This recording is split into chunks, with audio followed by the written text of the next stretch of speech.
Hello and welcome back to An Old Man Watches, where today I'm going to be talking about John Carpenter's 1978 slasher classic, even though slashers weren't a thing yet, really, but 1978 slasher classic, Halloween. Um, and the film begins on Halloween night 1963 in the small town of Haddonfield, Illinois. Somebody sneaks up to a house and spies on Judith Myers and her boyfriend through the window, then enters the home the moment the two teens go upstairs to have sex. Stealing a knife and a Halloween mask from inside the house, the prowler waits for the boyfriend to leave, then stabs Judith to death. All this happens as a long single take, shot from the killer's perspective. Finally, the killer leaves the house and waits in the front yard until his victim's parents return home from wherever it is that they've gone for the evening. Only when Judith's father gets out of his car does the camera reveal the murderer, the victim's 6-year-old little brother, Michael. One day short of 15 years later, psychiatrist Sam Loomis and a nurse are driving to the Illinois State Hospital to pick Michael up for a mandated release hearing. Loomis explains to his companion that he's doing this only because the law demands it. If it were up to him, Michael Myers would spend the rest of his life in a mental hospital without any chance of release. In Loomis's opinion, Michael Myers is emphatically inhuman and evil. Well, you know where this is going, right? Michael Myers escapes the facility, steals a vehicle, which he somehow knows how to drive, an odyssey that the film does acknowledge and sort of explain, and travels back to Haddonfield to seek new victims. And Myers' primary victim, chosen seemingly for no better reason than she comes onto the porch of his abandoned old home, is 17-year-old high school student Laurie Strode. Myers begins to stalk Laurie, both in his vehicle and on foot, with single-minded intensity. This is going to be a Halloween that Laurie Strode will never forget, assuming she survives the night. So, after seeing Assault on Precinct 13, independent film producer Irwin Yablans approached director John Carpenter about a movie where a killer stalks babysitters. Carpenter agreed, contingent on having full creative control. And showing considerable confidence in the young filmmaker, Yablans and the film's financier agreed to this condition.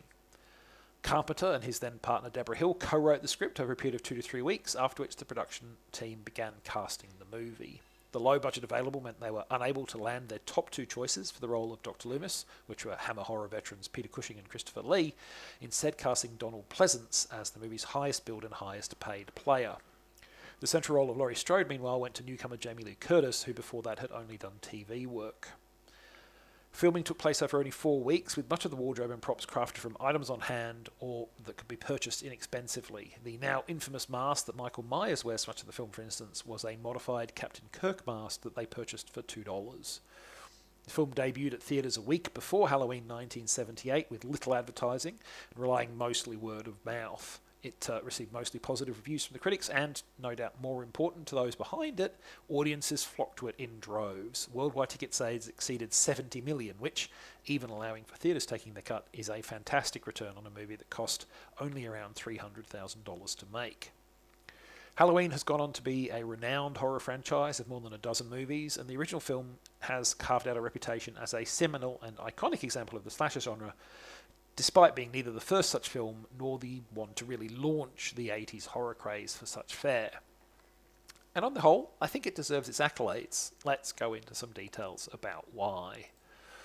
So for one thing, the film has truly excellent composition, and I mean that both in visual terms with the cinematography and in audio terms with the score. Both are the product of John Carpenter himself, who, in addition to directing and co-writing, was also the director of photography and the film's composer. So let's look at the music first. It might surprise you to learn that, despite being best known as a director, Carpenter actually has more IMDb credits as a composer. In part, this is because he's almost always scored his own films. Dark Star, Assault on Precinct 13, Christine, They Live, Escape from New York. The list goes on and on. Now, I don't personally always warm to Carpenter's musical efforts, but I think he did a great job here. His score, mostly played on piano in an unusual time signature, was written and recorded in a mere 3 days, but it is undoubtedly a great asset to the movie. It really helps build the tension and creepiness of the film in an unobtrusive manner. It's good stuff. The camera work is also excellent. To someone coming to the film for the first time now, this may not seem apparent. In the nearly 50 years since the movie came out, many of the techniques and structures it employs have been used and reused to the point of saturation by other lesser films. But it's important to remember, this is the starting point for that. Now, one of the key visual motifs of the film is that we never see adult Michael's face until the very end. At first, his face is always placed entirely out of shot. Then, after he acquires his now famous mask, we start to see a few shots of him from a long distance. He's credited in the film's cast as the Shape, and that's very much on point. We get glimpses and side shots of blurry reflections of his masked face well before we get a clear view of him. And this is, again, it's a great visual motif. It's a great way of building a sense of unease and tension. So the film, in other words, builds anticipation for the full reveal of Myers' creepy mask visage, and I have to say that I think building anticipation is something the film does well in general. Despite starting with a murder, this is not a movie that rushes to get to what some would consider the good stuff in a standard slasher movie. In fact, almost 2/3 of this 90-minute film has elapsed before the adult Myers makes his first on-screen kill. In a less well-crafted movie, that might feel like a long and dragging prelude to the real action, but that's not the case here. I think there are two main reasons for that. The first reason is that Carpenter knows how to build and sustain suspense and tension. There is always an incipient violence in the air here, a sense that lives are in danger at every moment. The second reason is that the film convinces me that as a killer, Myers gets his satisfaction from the anticipation of killing and the thrill of the hunt. He may have chosen Laurie essentially at random, but now that she is his target, he won't simply kill her, he will stalk her first. Though if he needs to kill someone else to maintain his hunt, he will do so without compunction. Part of why Michael Myers is an intimidating, effective monster is because of this measured and deliberate stalking, and part comes from the sheer arbitrariness of his homicidal urges.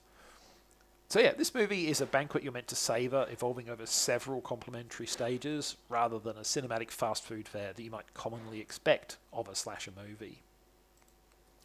So it's all great, right? Well, not quite. As mentioned before, this is a nearly 50-year-old film, and what's more, a low-budget one. Despite the skill and care of everyone involved, it almost inevitably suffers from the later evolution of both cinema in general and the slasher genre in particular. As far as slasher movies go, for instance, there's none of the elaborate kill scenes that came to be a hallmark of the genre. The murders here are quite low-key and prosaic in their presentation, shocking not for their goriness or use of strange weaponry, but for their callous lethality. More generally, there's the fact that action choreography has evolved a great deal since the 1970s. Some of the action here does look stilted and clumsy to modern eyes. I won't go into details since I don't want to get into spoilers, but there are times when it felt like you either needed to tell yourself, well, maybe Myers is toying with Laurie to extend the hunt, or accept that the choreography is a bit on the clumsy side. But either way, this is at most a fairly minor flaw in a well-crafted film. Halloween deserved its success back in 1978, and it's still worth watching today, many years after its original release. Next time, we venture into a comparatively unusual vision of the post-apocalypse with the 2010 offering The Lost Future. But that is next time. Until then, thanks for watching. I hope you've enjoyed it, and if you've seen Halloween, let me know what you thought of it.